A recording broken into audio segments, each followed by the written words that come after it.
The Illinois Supreme Court voted to uphold the assault weapons ban. The law will remain in effect, but plenty of challenges in federal court are still out there. Our Capitol Bureau Chief Cole Henke is live in our Capitol newsroom. So Cole, how was this case in front of the Illinois Supreme Court different from the federal cases? Well, Jennifer, there was actually one very big difference. The case that the Illinois Supreme Court ruled on today did not use the Second Amendment as an argument against the state's assault weapon ban. Instead, they said the law violated specific parts of the Illinois Constitution. The Illinois Supreme Court ruled to uphold the assault weapons ban in a 4-3 vote. This ruling essentially shreds the legal court rulings that have happened in the past.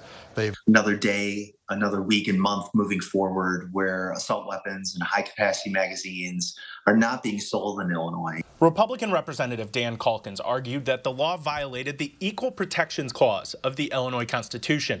The law exempts military and law enforcement from certain parts of the ban. In order to get this law passed, they had to carve out these military, police, guards, security people to get this law passed. But why are they any different than me? Why? I served 22 years in the military. The court shut down that argument, and with it, the remaining state-level court cases involving the assault weapons ban. But this does not affect the federal cases that are pending. But I think the question of whether or not any Illinois courts can stand in the way has been answered.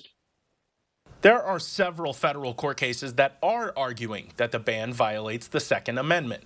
The U.S. Supreme Court is likely to have the last word on the legality of the ban.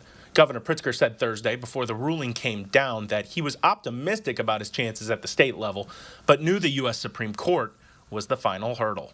It does matter what happens at the state level and state court, but ultimately the Supreme Court likely will be ruling on this. And so whatever happens there will ultimately, I hate to use the word trump, whatever happens in our state courts.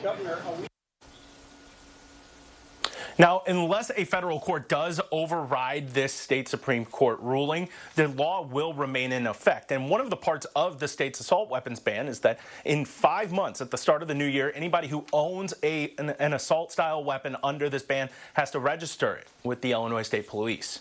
Reporting in Springfield, I'm Cole Henke, WCIA 3, your local news leader. Cole, thank you.